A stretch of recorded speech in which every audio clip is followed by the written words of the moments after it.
Domestic workers should feel that they are working in their own homes. That is, the employer should give them that kind of a comfort, and they should be like a part of the family. Of course, we have to have the rules and regulations, and with these rules and regulations, we will be able to provide that kind of a security for our domestic workers. The basic requirement is a reasonable wage and a salary, and the working hours, the working conditions. Now, we in the Government of India have recognized the domestic workers as a group, and socially we should look after them. That's why in our policy we have provided social security to our domestic workers. Under the social security, they'll be able to get the social security benefits what we have offered to people below poverty level, maybe at a sharing cost, so that the domestic workers will be earning, but they will share the cost of the social security. In this, the Government of India contributes, in this the state government contributes, and if they have any health problem, for the entire family of 5, we will be able to give medical treatment for them. When we talk of the labor, we also talk of the skills.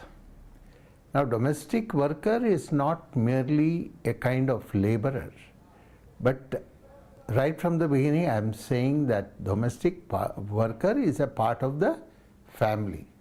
Whenever a guest comes, or whenever there is an occasion, whenever you have to invite people, if you train the domestic worker properly, the domestic worker can almost act like a host.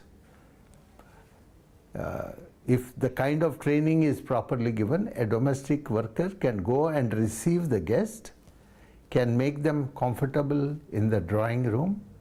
The domestic worker can go to the kitchen, bring tea and refreshments and eatables, and the kind of product that you are going to give them should be tasty as well. So the cooking training is a very essential thing. How to maintain a kitchen, how to maintain a dining room, how to maintain a drawing room. These are all skills which can be acquired through proper training. And for such people, they can also be given a better salary who have due training and can perform well as a part of the family.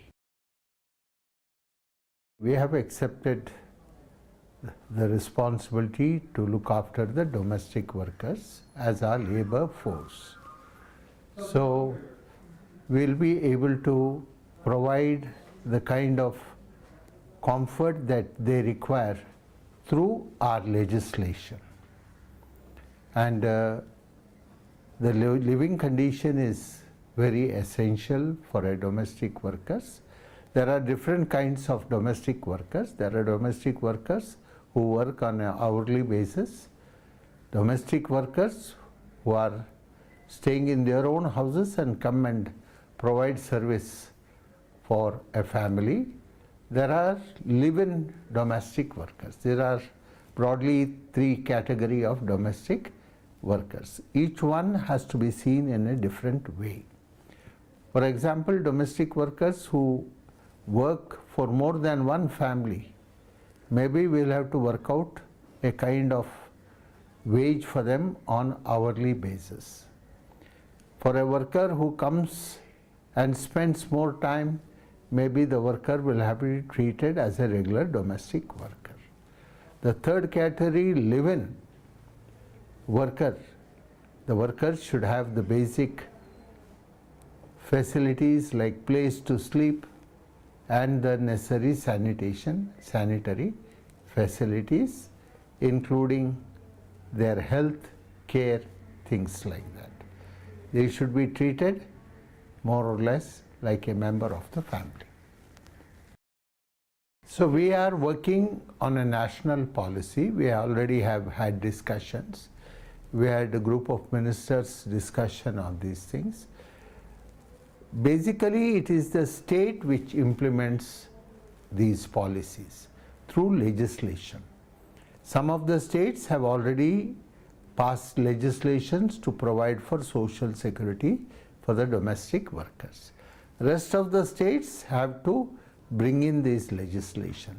We are also having a look at the legislations in other countries where domestic workers are given proper wages and social security.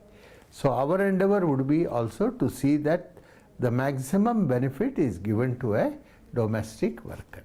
And many of them are women.